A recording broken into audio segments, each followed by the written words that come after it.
Welcome back, everybody, and welcome to any new subscribers out there that have been following the Pacific War series that I've had, both on some examples of play and tutorials. This is probably going to be my final excursion into the Pacific War, on video at least. Certainly not playing. I'm planning on playing some Vassal with a couple different people, and as well as continue to explore solitaire. But some requests were out there to maybe walk through a campaign scenario, at least part of the way, going through some of the steps that are now present once you get past battle scenarios. And I think this is where the game really shines. So we'll be a little bit more deliberate. I did do a campaign scenario on Guadalcanal, but I think I'm going to be more specific on each step and kind of show that graphically as well as visually with the video. This is a setup, as you can see, all the counters. Definitely demonstrates why you have to use the force and the task force displays, because this is what it would look like without those. Not a lot of room on those small hexes. But this is the battle for the Upper Solomons scenario. And you can see here that it's a maybe 8-hour playing time. We'll see if that, I'm not going to record 8 hours of play, but we'll definitely get through a couple months probably on video so you can see all the steps. I am going to use weather, but it's probably not going to be a huge influence until September through November. July and August in the South Pacific is automatically clear, so September through November there's a 20% chance of rain, and if that happens we'll show what would happen as far as searching. That's the biggest effect. But at first glance you can see right away, this is I kind of picked this because it's a little farther along in the theater. As you can see, it takes place in 1943, so oftentimes we're looking at things like Coral Sea, Battle for Guadalcanal, where Guadalcanal is contested, and initially the Japanese had it, and then the Allied forces / US got into Guadalcanal, eventually took it over. So this is after Guadalcanal is US, and I don't know if I can do this without knocking over all these. But you can see Guadalcanal is, in this scenario, is actually a large base. So it's kind of interesting in that situation. And if you notice, we'll go through a little bit more in detail when we get these to force displays, but the US has, and Australian actually, there's and British, they have quite a few air units to use in this scenario, and they've also got an offensive support base in Guadalcanal. So it's quite a different situation than when you see in 1942. It's also one I picked because the goal is very simple. If you take a look here at New Georgia, those units are causing a shadow here. So New Georgia needs to be captured by the Allied side, as well as at least one hex of Bougainville, right here. So there actually is, this is interesting, I'm going to have to maybe check this out on BGG or Consim. This island here actually is 3 hexes, and Buka has named, or well, an air-based possibility here. There actually isn't one right now, but the Japanese have a marine unit. Oops, I'm gonna have to switch this. A marine unit and a 5-step unit on that island, along with offensive support base, and more important, 3 steps here, but all 13 steps of this infantry division right here. So this is heavily garrisoned, and we're going to have to see what the U.S. can do as far as the 5 months that they have in order to capture New Georgia and at least 1 hex here of that island. Notice that they have 45 to 60 points each month, and the Japanese only have 15, and it actually goes down to 10 in the last couple of months. So it's definitely the Allies have the are on the offensive in this scenario, and I think that's a reverse of what you see a year earlier. It'll be interesting to see what the Japanese can do as far as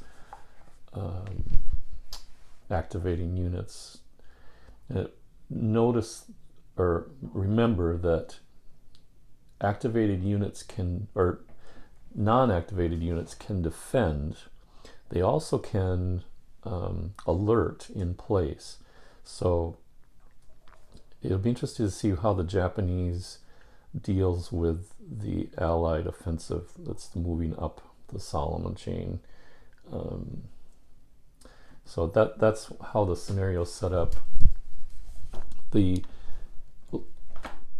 naval forces and naval air, as you can see here, we've got 4, 5, 6, 7, 8, 9 steps of naval air, which isn't a lot. And also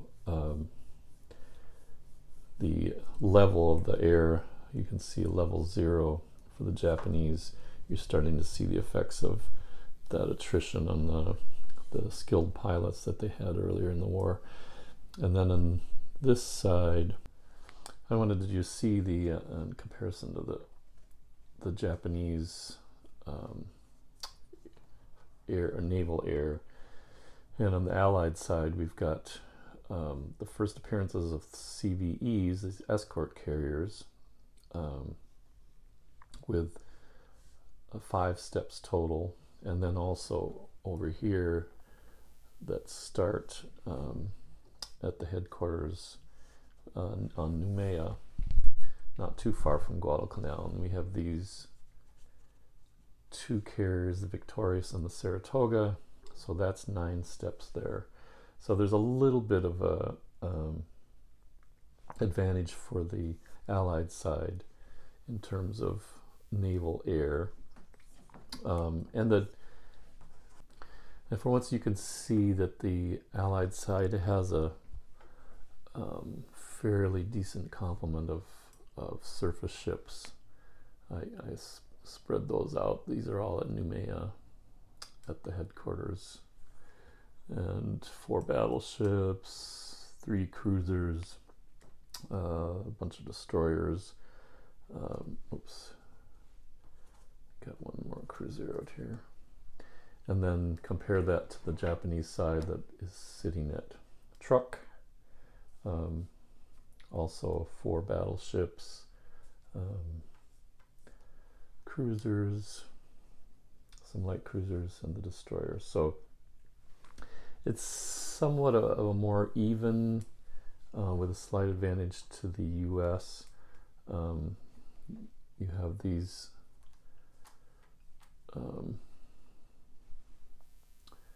ships that are at Guadalcanal. Obviously, we need the transport ships for getting those Marines and infantry divisions into this area. So lots of air. That's, I would say, the biggest difference that you see here at the beginning of the this campaign is the number of air units that the U.S. has here at their disposal. Thus the large base that's at Guadalcanal that can launch up to 18 steps. And then one final look here. The Japanese does have an opportunity to reinforce. They have 9 steps of this infantry division, 38th, at Rabaul, along with transport. I don't know if they have enough transport to get to, I mean, APD is not going to be able to transport the division, so I'm not sure how we'll deal with that yet. And then there's the small force here for air units. I shouldn't say small. So there's air that can be used up in Australian Townsville and beyond. We can get some transfer to these bases down here.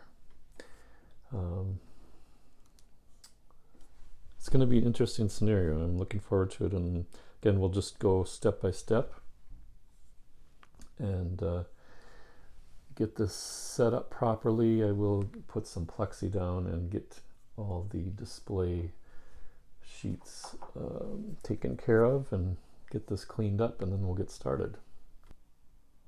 So this is our setup for the campaign scenario.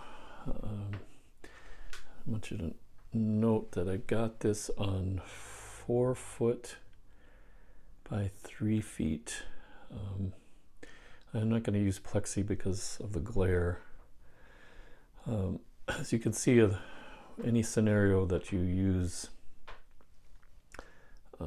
this smaller combo map, you can then get force display over here, force display over here, the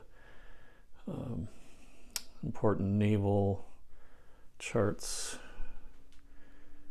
or combat charts, daylight, naval movement, the day track for each month. This will be using a lot. And then I might not, well, I guess with campaign, you could do this in a different way, I guess. But since this is the way it's normally used, you've got the Allied tracks on the bottom and the Japanese display sheet on the top. So right here you can keep track of command points and submarine points in the same way with the Japanese. And then of course you're going to need the intelligence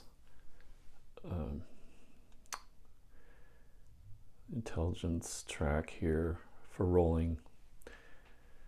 Same thing with the Japanese. The map sheet's a lot cleaner, just headquarters, bases, forces. I like to keep my LRAs, long range air, on the board so I can see where they are to use in searching. I also have the CVSs on board. There's one down here or seaplane tender for the Allied side. One thing I want to note, that every time I play this, I think of some new ideas for storage and how to be better organized. Notice that I've got kind of a combo sheet going here. There's two force displays on each side. And the reason I did that is because the force display 1 has a good task force section for each side. And then if I pull aside here,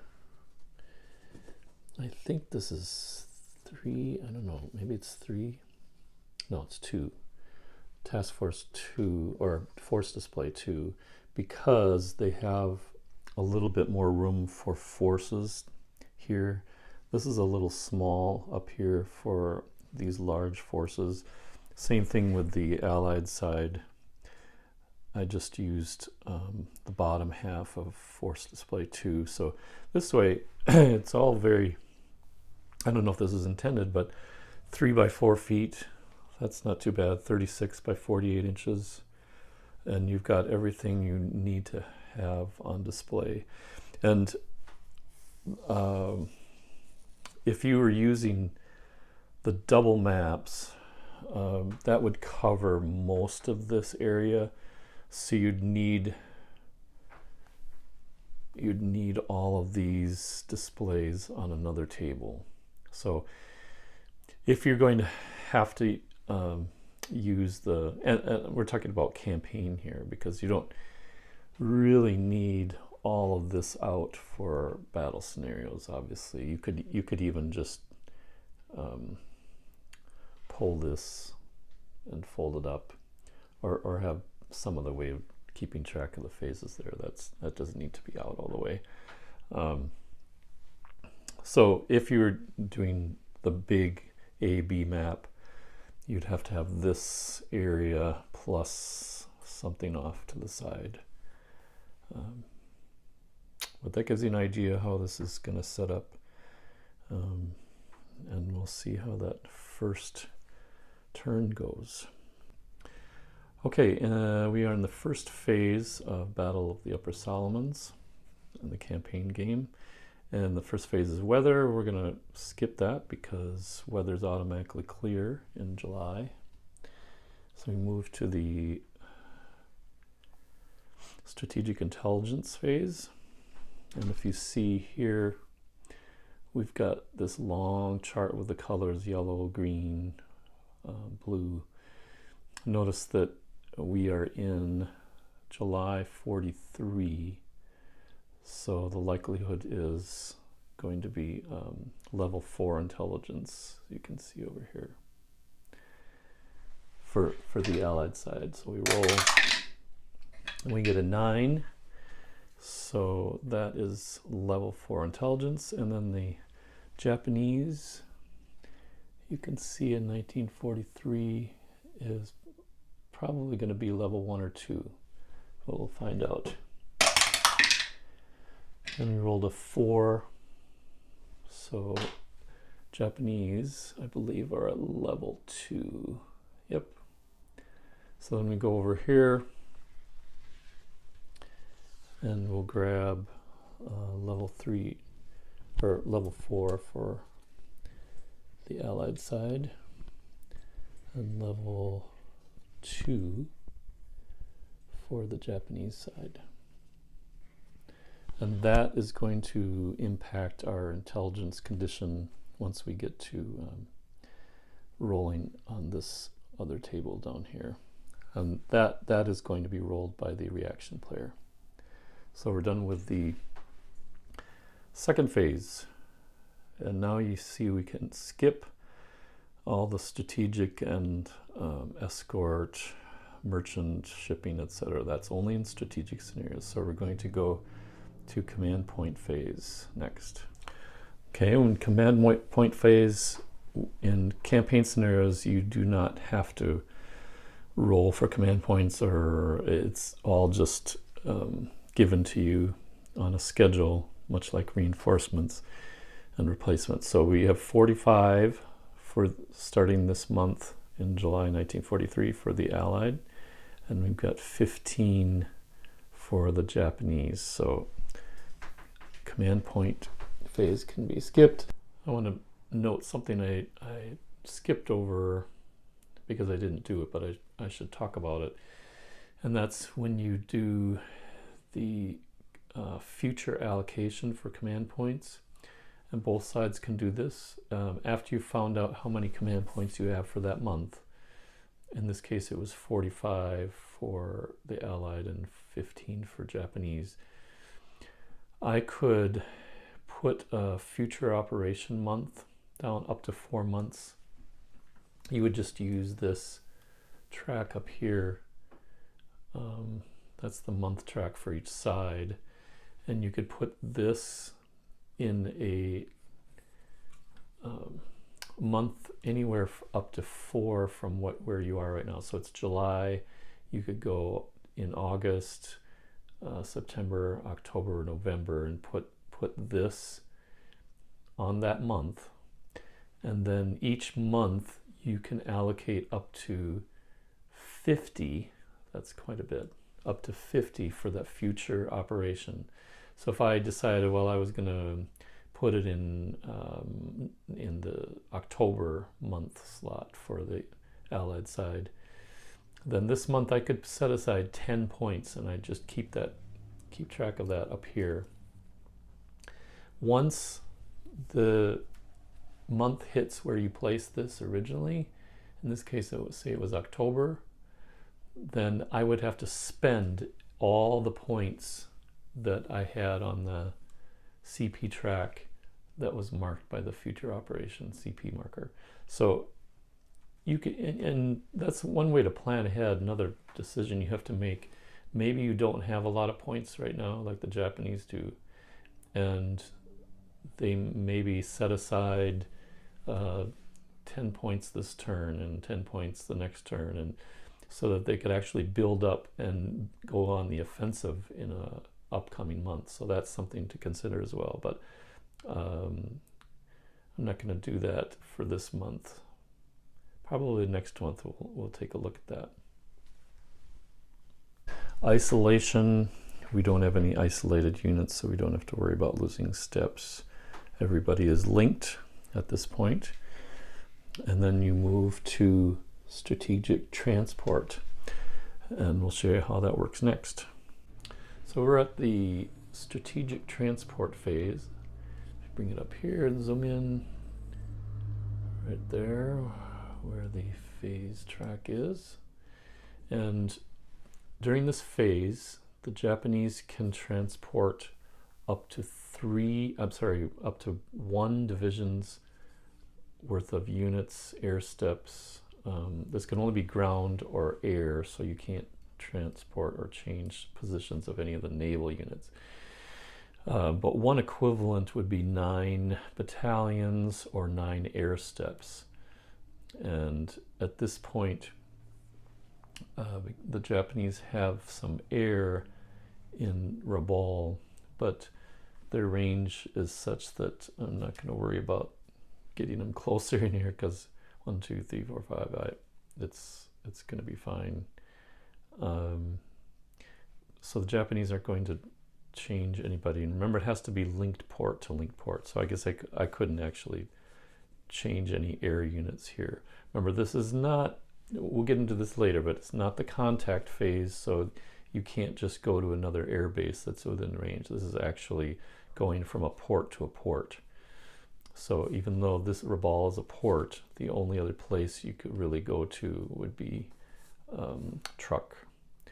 So Japanese are not going to do strategic transport, and the Allied are only going to move most of what was at Townsville in Australia. They moved most of that force of air. If you can jump up here, see these Australian units and these. So I could have actually moved this bomber unit, but there's no need to, because the range is such that it can actually reach the Upper Solomons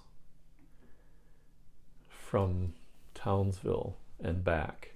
There's actually, if you go 1, 2, 3, 4, 5, 6, 7, 8, 9, 10, 11, 12, 13 exactly. So they can get there and not have to worry about getting too close to this area. But I do like having these within range of the Upper Solomons, so I can utilize those if I need to So that's the only thing the Allied did, was they basically moved most of 417 into Port Moresby. Now, I do want to make a note, and maybe someone can help me out here. But Guadalcanal has a large air base, but as you can see, it does not have a port symbol. This very light sky blue color means it's restricted waters.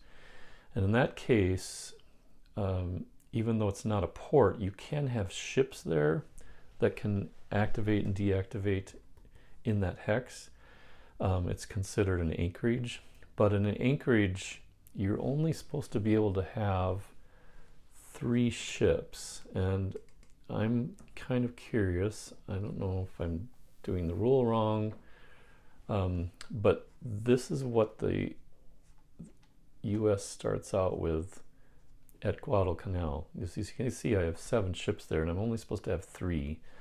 You can't do any capital ships. None of these are capital ships, but I'm not sure what the deal is with that, because as I start the scenario, I'm actually, and these aren't activated yet, but there's only 3 that really should be able to be there in any capacity as far as deactivating and staying there after battle cycles have finished. So I don't know what the deal is with Guadalcanal. And even though this has a little port symbol, I think that's only if you end up putting it at a place that has the port symbol to match. You don't just create a port out of nothing when you get an air base like that. So I'm not sure why that is, that it starts out over capacity, but I'm going to play it like I can't use that to deactivate more than 3 ships. So those ships will probably have to, if I activate any, I may have to move them somewhere else. Now, one thing to keep in mind as we're playing the scenario out, I can deactivate ships at Port Moresby. Obviously I can do it at Townsville here, as well as Cairns, but that's a little far. So at this point, there's a possibility, if I'm active in this area, that I would have time to deactivate ships at Port Moresby. So that's a possibility. I have to keep that in mind as the Allied player. Then I don't have to travel all the way back to New Caledonia. So strategic transport, that's finished. And now we move on to reinforcements. There's no reinforcements. You'll see that in the next go around when we get to a new month. There's no naval repair. That may happen in the new month. There's no replacements. That again may happen in the new month. Engineering, there's nothing that any engineers in place that are going to be doing anything this time around. And then there's the submarine patrols. Okay, let's look at that. In this scenario, it says that each of the, if I can pull back here and take a look at where the submarine command is at Truck. So here's the Kwajalein Submarine Command. That's where they're based. I get 6 submarine points, and I will have to buy them, put them into place if I use them. I can't go over 6. Each time the month turns, I get to replenish up to 6. There is 3 reinforcements that will put each of the commands. Here's the command over here for Allied side, Townsville. And I'll get reinforcements that will put it up to 12, and then that will be the minimum that each side will have each month once I get those reinforcements. So right now we have 6 each, so they're each going to place a sub-command. All right, each of the players has placed a submarine patrol, and the way that works is simply I I only have 6 that I can buy, and it makes sense to buy have patrols that are 6 increments. You could have less, but they're not going to be effective. So I have to pay for 6. That costs 1 CP per 6. So the US is now down to 44, and we'll move the Japanese is down to 14. So that's how many CPs they have left for any operations. Now, the one thing you want to be very aware of is how attack factors for subs are done. So if you have 6 points of subs in this sub patrol, you figure out how many attacks they get by counting the number of hexes the patrol is from there to their submarine headquarters operational area, or the command. So let's count 1, 2, 3, 4, 5, 6, 7, 8, 9, 10, 11, 12, 13, 14, 15, 16. They can't go through land, but any kind of water hex is fine. So now I lost my count here. 1, 2, 3, 4, 5, 6, 7, 8, 9, 10, 11, 12, 13, 14, 15, 16. So we have 16 hexes. You divide that by 5 and then round up. So 16 divided by 5 is 3 plus the remainder, so that's going to be 4. So we're basically 4, we'll call them units, water units away from the command. So you take those 4 units and divide it into the number of points you have, so in that patrol. So 6 divided by 4 is 1 and 1.5. So go down here. This is 1.5, so you're going to get 1 attack. If you do any attacks with this submarine patrol, it's just going to be once against 1 ship. So the closer you are, obviously, the better off you're going to be. But also keep in mind that once you get down to a certain number of points, you're not going to be able to do any attacks at all. And if you can't attack, you can't search either.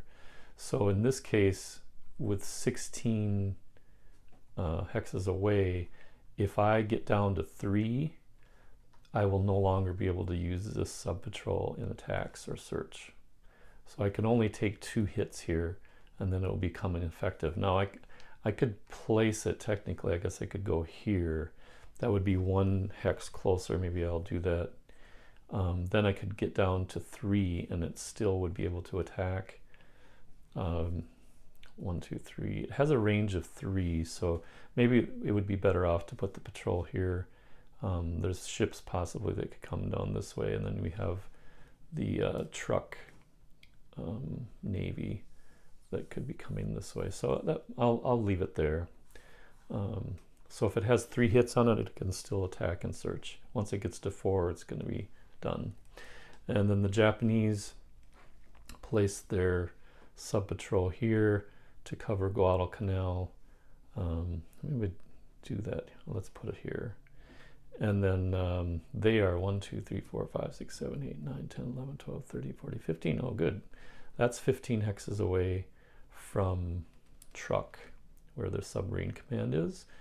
And so they will also be able to sustain 3 hits and still be effective. Once they get down to 2 subs left, they will no longer be able to search or attack. So that's how you do sub patrols. And again, that's 6 points. 6 costs 1 command point. Okay. They can only go to 6 as of right now. Later on in the game, in this particular scenario, they'll be able to go to 12. So they could do either 2 sub commands or possibly 1 really big one. You can put more subs in here if you have the points and the available submarines. Okay, that is reinforcement, naval repair, replacement, engineering, sub patrol, and now we're on the operation player determination phase. And I will state right now, here's the phase. I will state right now, in this particular scenario, in the beginning of each month, because the Allied side has so many more points than the Japanese, I'm going to not worry about bidding.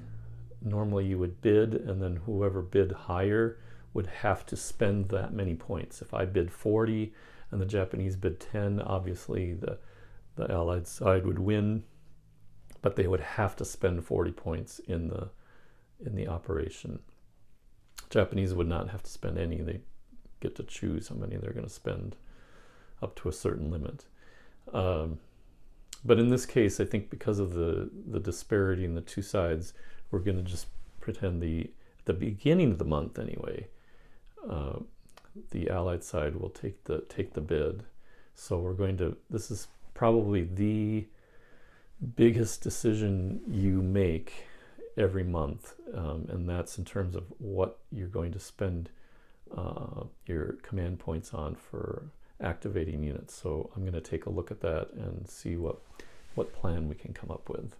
Okay, this could be disastrous. We will see. I'm going to actually only bid 30 points because that's guaranteed of winning on the Allied side. I'm going to bid 30 points, and I'm going to use those 30 up to do the following. It's only going to be a 14-day operation. Like I said, this may be disastrous, but I'm trying to look ahead. Again, you do not want to go into penalty time. This game, Mark Herman is taken upon himself to make sure that players are very aware of how long it takes to do the operations. If I'm only buying 14, maybe there's one or two ships that are going to have trouble making it back, and I'll have to buy penalty time, but that you really don't want to do that. So it may be that you get into the operation, and because of an ambush that happened and things didn't go your way, you need to cut bait. And in other words, just if it's not going to happen, it's not going to happen. And then in the campaign scenario, you've got more months to try to get your goals. So if it doesn't happen in that first operation, maybe I'll be making a mistake only doing 14 days. But I'm only going to do a amphibious assault with covering ships and some air. So we'll see what happens. But I think I've judged the distance where I need to get to here, because our goal is in this operation, we're going to try to at least engage New Georgia, because I need to capture that in the campaign. So it's not going to be easy. And part of that is I don't have enough transport ships. It'd be good. I have a lot of infantry. Let's jump over here.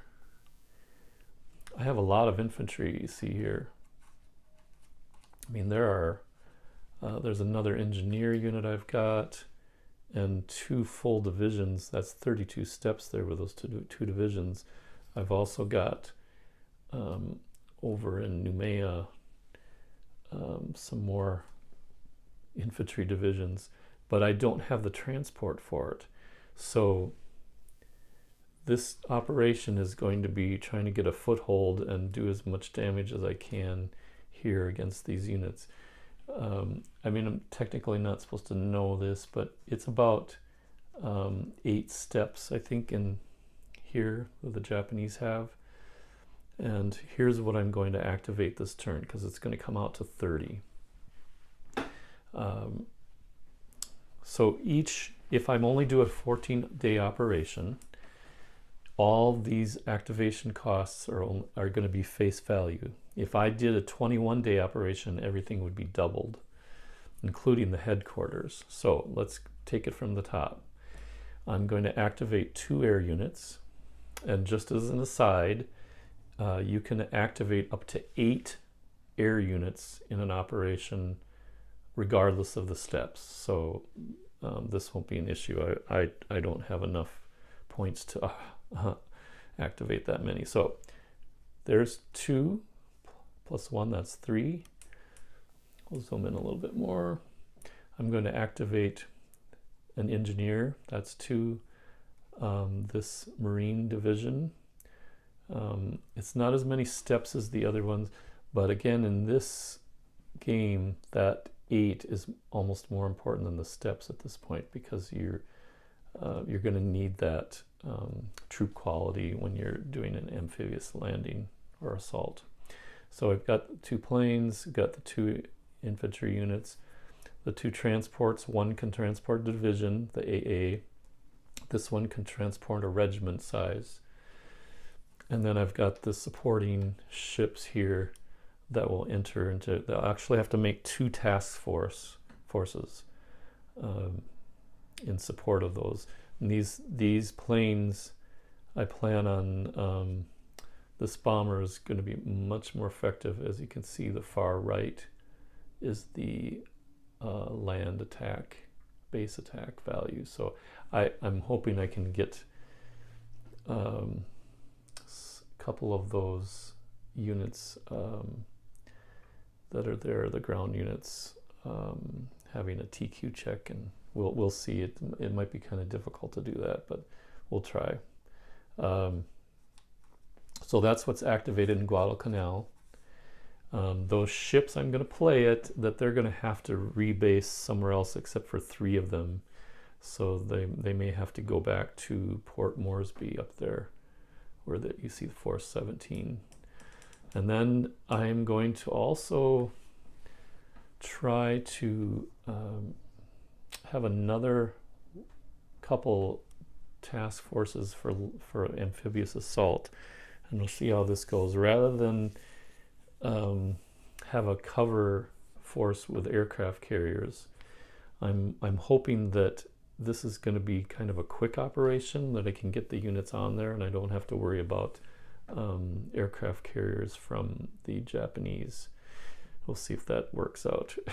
But that's what the fun of this game is exploring and seeing how you can attack a situation without it being a disaster.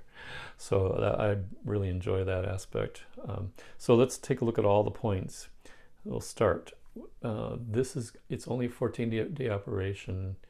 Well, and actually hold on a second. Okay, yeah, it's I figured the headquarter point costs incorrectly.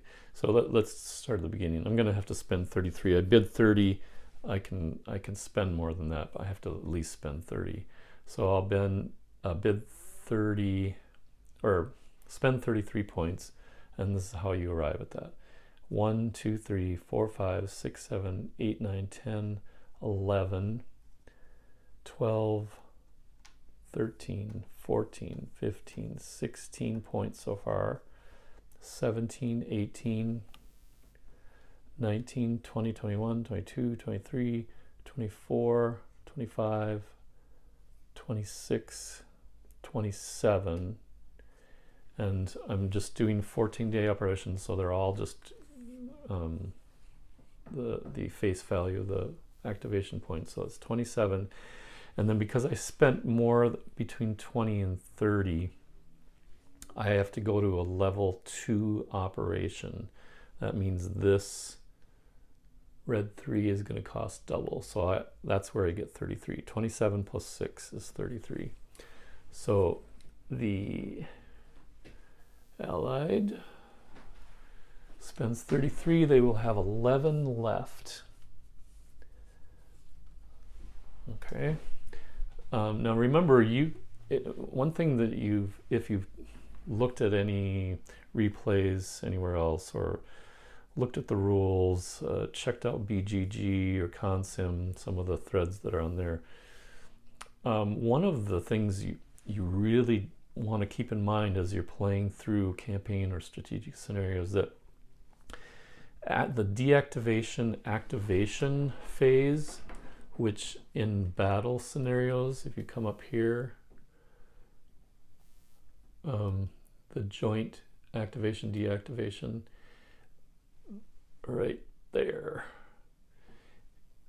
in battle scenarios, the only reason that's important is because you got to get your ships back into port before the end of the scenario. In this one, that's true as well, but even more important, you can activate units, and you're going to need to spend command points, yes, but if you got command points available, you might be able to activate some units that didn't start out the operation. So we'll keep that in mind as we're playing here. So we finished the operation player activation, and now it's operational intelligence. This one is a role done, bring this over, done strictly in secret by the reaction player. So the Japanese are level 2, so you're going to be looking on this row. And they got a 7. And as you can see here, 7 is surprise. And that's kind of what the Allied side was banking on. I mean, they technically won't know whether it's surprise or intercept, because those are the only 2 possibilities. But they're hoping that it's surprise because they can get in there quickly as possible. We'll put that. So this one would be face down. If you're playing face to face, so we'll just pretend there. Okay. So we've got the operational intelligence. Japanese knows that it's surprise, so they are not going to be able to respond very well in the contact phases. So now we're at the operation player contact, and we'll get into that next step. One thing that the Japanese is up against in the scenarios, they actually have no long-range air. So in this area, I mean, they will be able to search. They're just not going to be as effective if you take a look at the chart here. Long-range air is more effective, more likely to find something and also have better information than the FTB units or the spotter planes. So they don't even have, they've got some CVSs here, but there are no long-range air that are on those ships. So there's no seaplane available. So we'll see how the searches go. But the U.S., as you can see, just formed up 4 task forces. This task force here and here are coming from Guadalcanal. They don't have very far to go. And then the other 2 are coming from Noumea, so a little bit farther, but they also have infantry amphibious assault units that they can attack with. So beginning of the contact phase helps when I have actual task force markers here. So we can search, both sides can search before anything gets started. It's the beginning of naval movement track up here, and we're at the 0 space, so searches can happen first before anybody moves. Now remember, sub patrols cannot search or attack during contact phases, so these are irrelevant at the moment. So we're going to do some searches. We can only search for a task force once, and I checked myself there, not task force per se, but a hex can only be searched for once. So we do have a 2 task force in this hex, so it's only a range of 1 for a spotter. So this could be a problem for the US, and they get to add 1 or subtract 1 from the roll because there's over 1 in the hex. So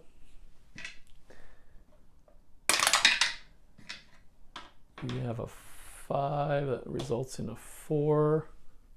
And unfortunately, having discovered this task force, and it's just at a 0 level, so they, or I'm not 0 level, but the pink level.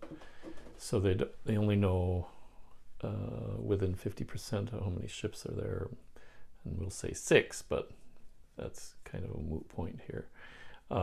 So actually, in surprise movement, they have now stopped the phase, because I did forget that in surprise attack, once they are discovered or detected, the reaction player, which is the Japanese, can stop naval movement. So in this case, we're in a little bit of a pickle, because we activated these units, but they're stuck there. So I only have a 14-day operation, so that's a problem. Something you think about.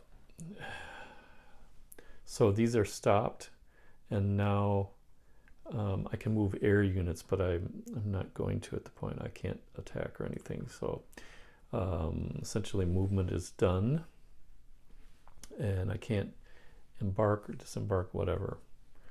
I've already done that here. So now it is the activation phase for the reaction player, and they have to decide if they're going to activate any units. They have 14 points they can spend. One thing I neglected to do before, when we started the operation, we paid for 14. So I'm going to hold this. This is the operation begin, the beginning of the month. And then there are 3 op-end markers. 2 of them are dummies.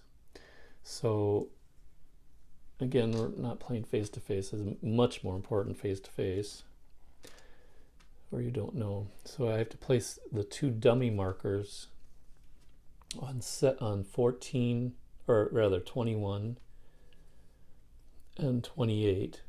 And the actual one that I paid for, actual op-end, is on 14. So again, the reaction player doesn't know that.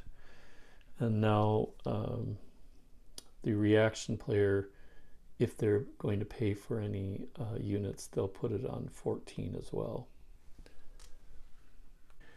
Now notice, this is important, 20.3, when the reaction player does their activation, they take a look at what the op level is.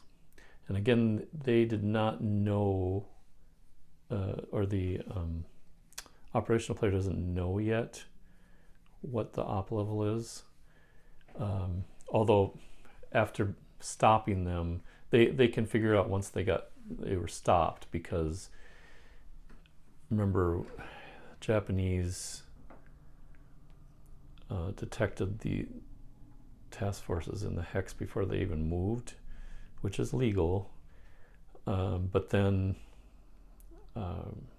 because they stopped them there, the operational player knows that it's surprise, because if it was intercept, and I kind of realized my mistake now, because if it was intercept, they actually could have reached New Georgia in 1, 2, and they could not have stopped them before that. So it's interesting that even though it's surprise, by the Japanese detecting those task forces, they're done moving, so they didn't get to the hex like they thought they would be able to. It's interesting. There's so many different facets of this game that you start thinking about as you're playing that you wish you would have done differently. But anyway, the reaction player can look at the surprise attack level. Now this is where it's a definitely disadvantage. Even at level 2 op level, op level, yeah, they're at op level 2, the allied player. So surprise attack, they only get to get to do a zero operation level for themselves, and that, the Japanese that is, and then that is, if you look on the previous page, that's only 10 or fewer activation points. So and you don't pay for any headquarters, so that's not a lot. And I think the Japanese will activate 2 air units right here. That's 3 points worth. And those are at Rabaul, so they'll be able to do some harassing in that area. I don't know how much that's going to help, but we'll try it. So that's 3 points, and then they're not left with a whole lot of I mean, they could possibly I think what I'm gonna do here's the problem. I don't think the Japanese have this division at Rabaul, but they can't move it because they only have APDs or destroyers, so that's not enough. You can't split them up. Even though each one could take a regiment, you can't split this up on second hand. I'm gonna have to take a look here. Okay, just as I started thinking about possibilities for Japanese, I'm gonna cheat a little bit and jump backwards, because this has to be done during the replacement phase, and we already have done that. But it's really cool that I discovered this, and some of you probably have already seen that rule, but I didn't think about it far enough ahead of time, because all my mind was looking at the Japanese units here and here, and seeing that, oh, well, this is a division and it can't go on in these transports because it's too big, but it actually can break down in the replacement phase. The Allied player, actually US only, can do the same thing, but I'm not going to need to at this point, because I've got, every ship is full, transport ship is full. But this is cool. So if you look up here, you have pictures of units, and then you can break down and keep them there so that you can get them back to the right division if they reform. So I'm going to pretend I did this already in the replacement phase, because I would have if I knew about it.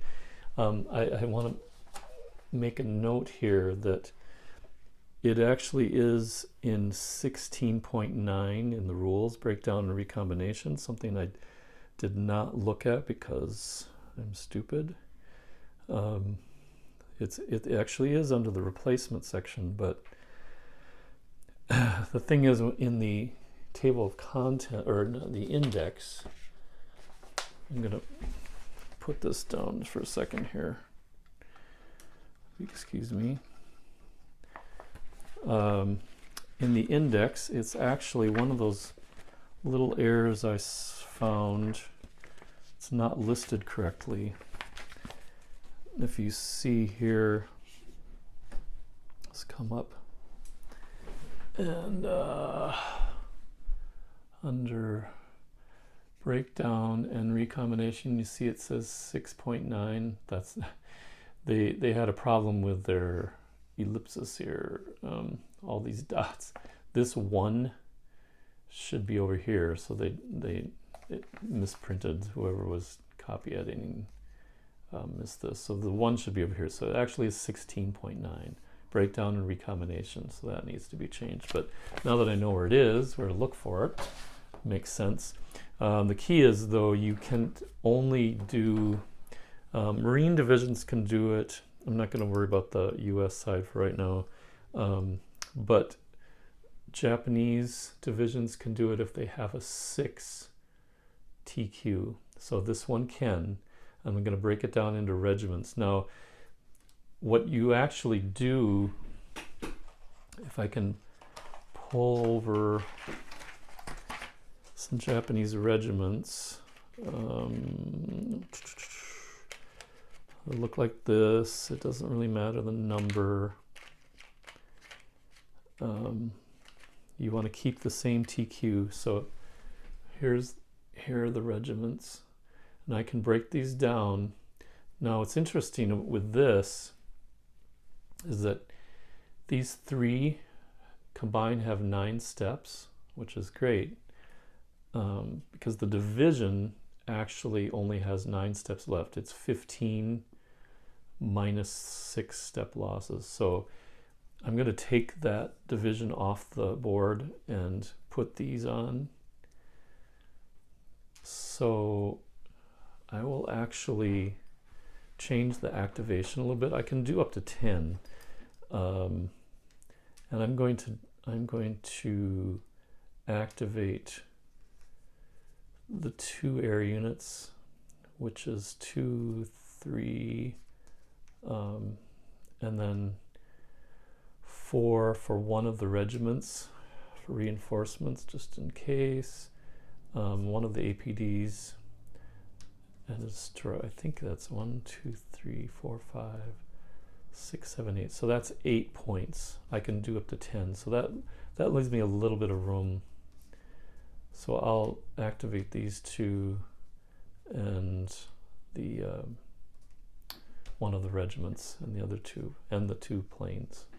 So that's the activation for the Japanese. They do get their movement, but since, well, yeah. Let's check here. Well, I mean, I knew that, but even though they were able to stop the task force here from doing anything with a successful search, they can't, there's no movement and surprise operational intelligence. So Japanese are done. They've activated a few units, and we are now ready for battle cycles. This is where it will get interesting. I'm just going to do one more thing to cover, as I was so hyped upon these task forces being detected by the Japanese that the Allied side gets to search. And I mean, in this case, yeah, I kind of know what's there, but I want to do it anyway just to follow through with the procedures. So I'm going to search here. I've got 2 long-range air units. Notice I can alert and do combat air patrol in the same hex, and I can do searches without having those units activated. So I don't have to pay anything for these to be activated in order to search. So, and the same went for the Japanese side as far as that goes, when they'd use the spotter plane there. So so it's 1, 2, one is going to search here, one is going to search here. We'll search the offensive support base area just to make sure that what the units are there. This is 2 hexes away. 9 is not good. And then the other one is 3 hexes away. And a 6 is not really, I mean, 6, yeah, it's not anything important. So they don't find anything with their searches, and no harm, no foul, and forgetting about that.